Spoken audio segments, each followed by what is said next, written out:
Well, so there's two parts of it, right? It's social media, and we just keep attacking the media part of it.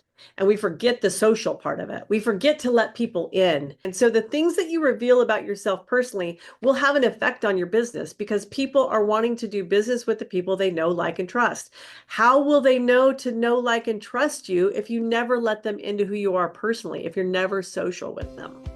So very good to see you, Hidden Nation. Welcome into the studio. If you want organic growth on social, and really, who doesn't these days? I spend so much of my time just trying to figure out that puzzle, and sit tight because we have the guest to help us not only with organic social, but to the end of how do you build your tribe? How do you engage your community for the goals you're going for?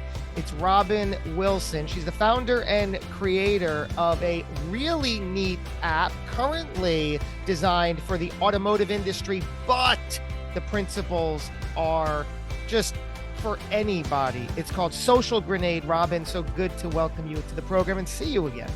Hey, thank you, Josh. I'm so happy to be here too. I am like, people like go, sometimes people make a post, they go, okay, you have 1 hour to talk about anything you want to talk about. What are you talking about? I'm like, social media. That's what I'm talking about. And it's funny because I'm kind of outside of the wheel of who you would think would be talking about social media in my age range. However, like, it's not just my job. It's not just what I do. Like, it's my passion. I know that this is how we can reach the people that we used to reach over the fence or in our neighborhood or the places that we used to hang out, because now online is our neighborhood. And so we just have to treat it that way. So let's get into this because, as you know, entrepreneurs, business people, leaders, course creators, experts, we're all doing a variety of things, right? But what's one of the things consistently that you see we just get wrong? Well, so there's two parts of it, right? It's social media, and we just keep attacking the media part of it. And we forget the social part of it. We forget to let people in. If you knew how many people, because I'm in the automotive space, I live in that world all the time. But when I first started my company, we were small business focused. And so it was in my community. Who are these people and these small business owners? But if you think about the fact that there are so many people when I go to a conference that I don't realize I haven't met in person because we're so connected online. I know their kids are in band and their daughter does cheer, and I know so much about their lives that I feel like I know them. And so when I see them, it's like seeing an old friend, and then I won't realize that that's the first time we've actually met face to face. And you need to understand that what you're putting out there is telling people who you are, and they're forming alliances with you. They're like going, "Oh my gosh, I love that about her. I love that I'm a soccer mom too, or I'm a dude and I go fishing too, and I wonder what kind of bait he's using." And so the things that you reveal about yourself personally will have an effect on your business because people are wanting to do business with the people they know, like, and trust. How will they know, like, and trust you if you never let them into who you are personally, if you're never social with them? So, does that mean that we have to share not all parts of our lives, but strategic parts of our lives? What parts should we or should not share? Well, anything that makes you human and like them, right? So I would always say, I would 100% vehemently say to please stay away from anything political. Um, I would preach that this is not the platform to do it on, that you can't affect change anyways on social media. I don't care what anybody says, you're just going to alienate half of the people. If you're an entrepreneur, you're going to alienate half of the people who would do business with you just by spouting whatever your political views are, where you stand on something. I literally I have to catch myself too, because there's times when I want to comment on a post that somebody else has made, and I'm like, and I won't even do that. I won't do that because you know what I want more than anything? I want your money. I want to do business with people, and I want to help their businesses grow. But at the end of the day, I want to cash a check. I don't want to convince you on social media to be just like me. You're I say this a lot. My employees, I urge them all to vote, and I work with a really young demographic. I urge them all to vote. I don't tell them how to vote. I just think it's important that they do. Um, I don't discuss with them my politics, even my employees, even in my office. I don't discuss with them politics. And if I won't do it with the people right here, that I will tell them to go research who they're voting for and why they're voting for that. But unless they come and ask me, Robin, why do you vote that way? Then I will have that conversation with them. But I'm not going to do it on social media. I'm not going to try and convince all of you guys that you're stupid because you didn't do this, or you're stupid if you vote for this person, or you're not a real American if you didn't vote this way. And I would urge you as a business owner to stay away from that 100 million miles, even the commenting on other posts that support one way or the other, because it will affect your business.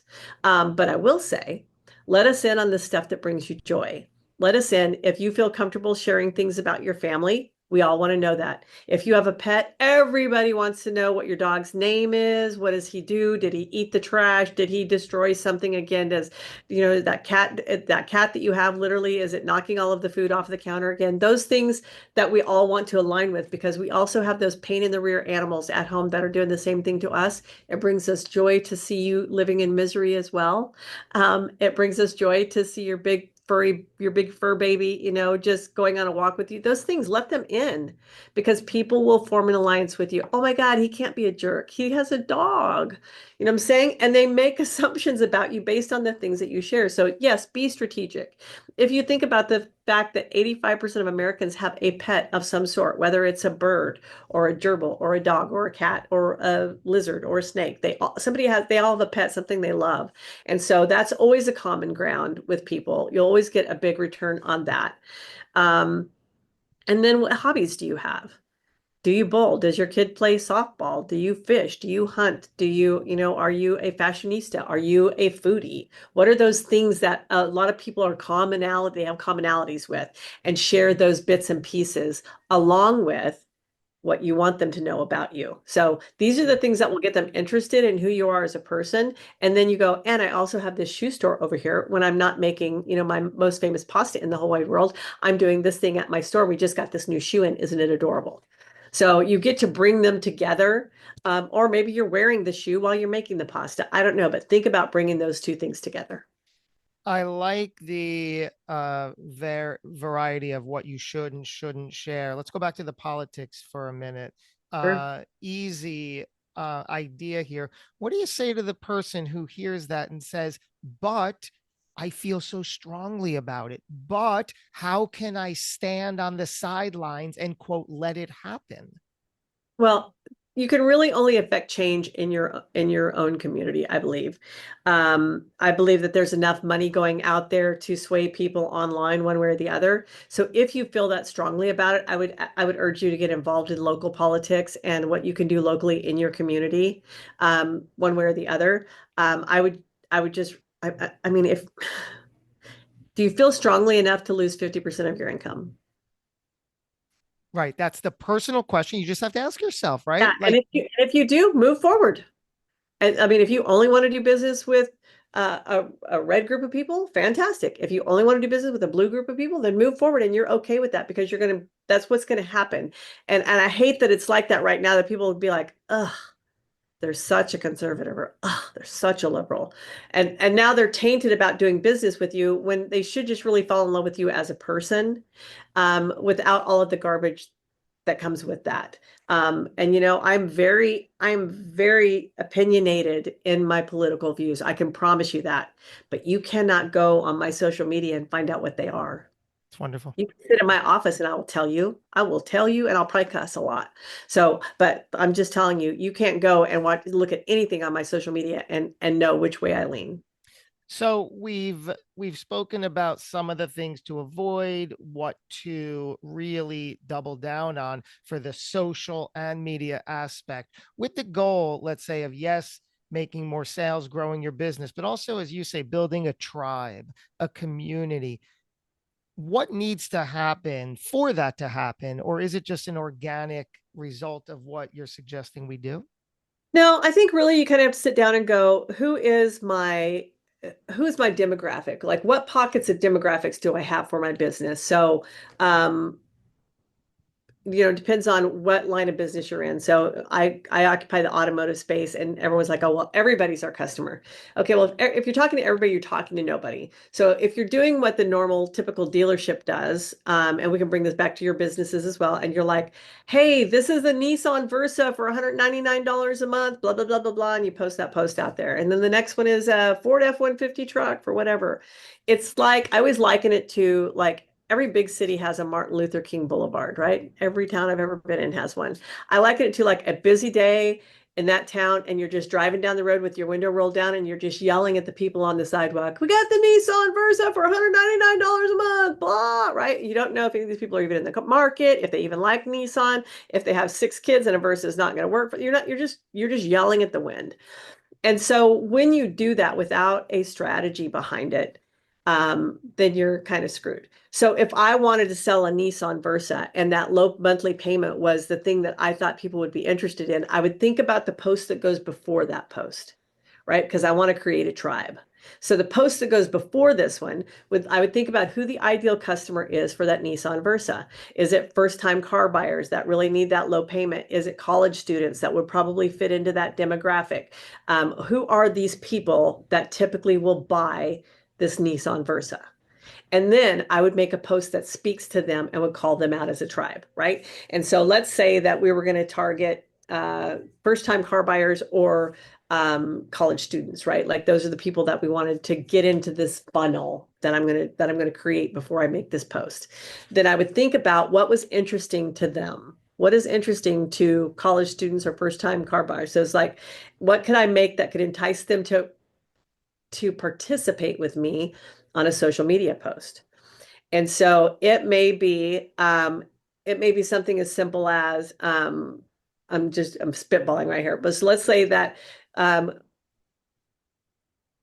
let's just say that I was a high school athlete, and I want to post a picture of myself when I was a high school athlete, right? And I go, you know what? I know this was way back in the day, but I know a lot of you have already graduated this year and you're heading off to college. Drop me your picture in your Letterman jacket or in your uniform or whatever. If you were in band or if you were in blah blah blah, if you were in da da da, I want to see a picture, your last great picture that you took in high school or going into college, right? And I would make them do a thing, right? And I would like, we just want to celebrate you guys one more time before you go off to college or whatever that is. And so now I'm going to get some engagement of people dropping me their pictures because everyone wants to do the thing that you ask them to do. And now that I've got these people in here, or I can even tell the parents, drop me a picture of your high school or college kid that's going off, whatever, put them in here right now, tag them in this post. We want to celebrate them one more time before they head off into the big world of college or off to work, whatever it is, right? And now I've created a tribe of people, like they've been brought into my universe. And now the follow-up with that Nissan Versa for $199 a month will be served up to this tribe of people because they played with me today. And you can think about it along the lines of even let's go deer hunters, right? The one time a year when every dude in America takes a selfie, right? Is the minute he's put a bullet through that deer and he's just like, he's posing with his deer, right? And I think about a post that would, like, if I wanted to sell a Ram, a big Ram truck, right? Or a Ford F-250 or a Ford F-350, right? I'm going to go back to the post that I want to do before that. I'm going to make a post that says, show me your rack. And it's going to be some dude with his dead head, with his big deer rack, whatever. And he's going to be calling all hunters, please drop me a picture of the deer that you got this year. I want to see it, blah, blah, blah, blah, blah. Right? These guys are going to drop their deer pictures. And then my next post is going to be, hey, your deer called me and he said he wants to ride home in this next year. You know what I'm saying? And so we're speaking to the tribe we just created. And it takes a little bit of thought and strategy other than, hey, I've got this for sale. Hey, I've got that for sale. Hey, we just got these shoes in. So it just thinking is a little, Yeah, you use the phrase, it takes a little bit of thought and a little bit of strategy. Do you think that that is the block that the vast majority of people are missing? Right? yeah, They're just not understanding how to do or what to do. right. How do they acknowledge this? Well, you just have to understand, what does Mark Zuckerberg want? Okay. And then you play to that. I go back to when I don't know if you're old enough to know when Periscope came out. Oh, sure. Okay, so when Periscope came out, and for all of you who didn't ride that train, this is way before Facebook Live was a thing. So there was no live streaming apps. And so Meerkat and Periscope came out about the same time. And Gary Vee went deep Yeah. on Meerkat, like rolled it out at South by Southwest. Meerkat was the thing, blah, blah, blah. And then the EduRank that kind of helps apps move up or down, or whether they get noticed or whatever, Meerkat didn't get access to, but Periscope did. And then in that time frame too, they semi-partnered with Twitter. So if you had a Twitter following and you went live on Periscope, it notified all of your Twitter followers and they could come and watch your scope live, right? Like send out that notification. And within weeks, Meerkat was dead. And Periscope was the bomb. And everybody was doing, they called them scopes. And everybody was live streaming, right? And here's Mark Zuckerberg hustling his butt off, trying to get a live version on Facebook. So we had that, I want to say, like from I would say March or April. I'm not sure when South by Southwest hits, but we had that all the way around. We got all the way to the end of fall when Mark started rolling out Facebook Live. And not everybody had it. Like if you were an influencer or a coach or an athlete or a celebrity, like you would get the little red dot. Like you'd wake up and go, do I have the red dot today? Do I have the red dot? Oh my God, I don't have the red dot yet. I even created another profile, made myself a business coach just so that maybe my title would allow me to have it. Um, and so during that time, Mark was like trying to capture that market back.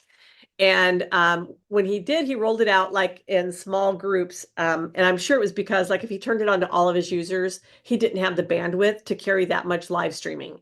And so he rolled it out in phases as he had the infrastructure built up to be able to handle it, which was very smart because he just could have crashed his entire platform if he had done that. And so if you constantly look and see what Mark is chasing, then you can ride that bandwagon. So when Mark Zuckerberg wanted to take over video views, he wanted to be the number one for video views. And he wanted to beat out YouTube. Then what he did is he started measuring differently. And he also started, if you would post videos to Facebook, he would give you more reach than your static post would. Like it was like going to the casinos on Wednesdays, right? When you say they loosen all the slots up. And so, but you go on Saturday, it's taking all your money. But Mark would loosen the slots up on videos. And this was before Reels.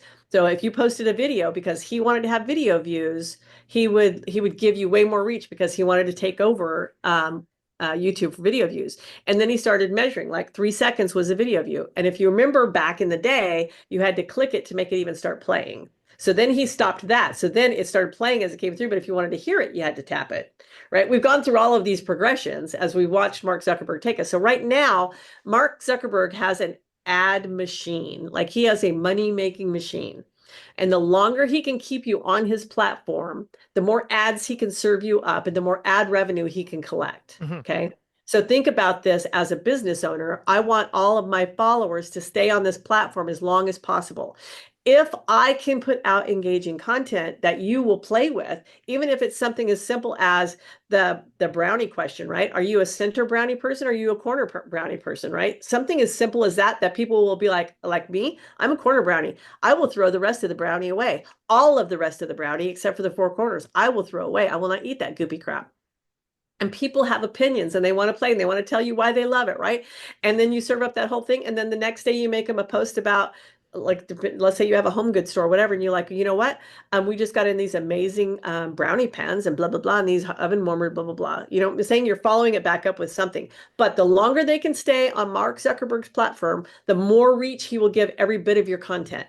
So if you are a constant a provider of entertainment for people, like not an influencer, but just a creator. You're putting stuff out there that people are engaging with. Your content is engaging, then the stuff that even isn't engaging, the brownie pan that you have for sale, will get more reach on it now because it was put out by you and he trusts you to keep his people on his platform longer. Does that make sense? Yeah, totally. How do people get over that block of, but I might not be entertaining? Is that a requirement that we have to reframe for ourselves, or can anybody, yeah, where, how do we approach? No, because so become a student of what stops your thumb scroll, right? So don't just go and consume social media, study it. Go through and go, why did I swipe back down to that? What caught my eye? Why did I stop on that? Why did I comment on that? And then, and I screenshot that stuff and I have a little folder on my phone that I screenshot all that stuff and put it in there and go, it stopped me. So if I want to attract more people like me, I would probably create more content like this. And it doesn't mean that I have to be entertaining. That brownie post, like, is not me. That's just a stupid post, right? I found it entertaining. So I'm going to put it out here and see if my friends find it entertaining as well. And they do. And so you just have to think about what entertained me when I was consuming social media today, what stopped me, what did I laugh about? And it's funny because I have this one friend of mine, we're the cussy friends, right? Like if there's something cussy, we're sharing it back and forth. And so every time I'll like go, oh my God, I'm going to save that post. So I always think I'm going to save it and send it to Brooke. And it's always Brooke that has already posted it every time, every time. And so just study what stops your thumb scroll and then try to go, okay, how can I incorporate that into what I'm doing, whether you're marketing your small business or whether you're growing your own personal brand, what speaks to you, right? I guarantee you people would be off brand at me if because I'm really kind of snarky and smart alecky. Like, and if it's funny, I'll choose funny over wisdom 8 days a week all the time. I'll always lean towards funny. Um, and there's a good chance that I'm not going to post any soft, gushy stuff. That's not going to be me. So if I do, people are like, did somebody take over her Facebook account? Be authentic to who you are, but also how do you work who you are into the content that gets engagement? So studying the things that work. I love how you said, don't just scroll and like and comment, really take a step back and say, oh, what prompted me? What really allowed me to lean into this? One of an early acting teacher of mine said, it's okay to steal as long as you steal from the best. And of course, what she was talking about was emulate the style, the technique, what's already working from those that are great. Just don't study the things that aren't great. That's Right. exactly what you said. And I look at that too. I'll look and see, like, I'll send it to, like, so I have a social media agency. And besides my app, I have an agency that does this for businesses. And I will grab stuff that, like, has like 4,000 comments on it or this many shares. And I'll screenshot it and I'll circle the numbers at the bottom and I'll send it to my team and I'll go recreate this and get it onto 4 of our businesses page because this worked. It's true. That statement is the whole crux of everything we're talking about. Be a student, understand what works and what you can apply. Hmm? Before we wrap up here, what is the next thing that the listener should do now that they've absorbed all of this? What should they now evaluate or put out or do going forward for I themselves? think their first thing is if they're a business owner, sit down and just take some quiet time and go, who is my target demographic? How do they behave? And then I would even go study other businesses that serve your niche, whichever one you call it. And I would go, what is their audience relating to? What are they engaging with? And because like nobody has invented this stuff, we all just steal from each other and then go, how can I emulate what's getting them? And even if it's in another city, like if you are a dress boutique and there's a great dress boutique, the Pink Flamingo in Albuquerque or whatever, I don't even know if that exists. And you go, oh my God, but their page is so great. What is it doing? Go look and see what they're doing. And don't be like, oh, I'm too proud to emulate that, to duplicate that. Why? If it works, do it. I mean, McDonald's did it over and over and over and over and over again, right? Don't be afraid to go do that thing and duplicate it. Find out who your niche is first. How do they behave online? How do I reach them? And then I would say dial in on one platform, become a master of one platform first. Let me go, I need to be on Snapchat and I need to be on TikTok and I need master one platform first. And then get that thing humming before you go to the next one because they all act differently. So if you're going to start with Facebook, because it's a really great way. There's 3 point how many billion people on there, daily users, 1.4 billion in the US. Why would you not start with that biggest platform right there and then go, how do I make it work? And then move on to do I want to incorporate now Instagram or where do I want to go next? But get one of them humming and then move on to the next platform. Robin, wrap this up for us in a nice little bow for the listener. What is the overall message we're sharing here today? The overall message is really be authentic online, entertain, enlighten, and educate. Those are the things that you want to think about when you're posting, but really just kind of be authentic. Let people in wrap it up in a bow, let them in, and then create content that people want to engage with. Go duplicate what's working. Robin Wilson, thank you so much for joining in. You're extraordinary. Absolutely. Thank you.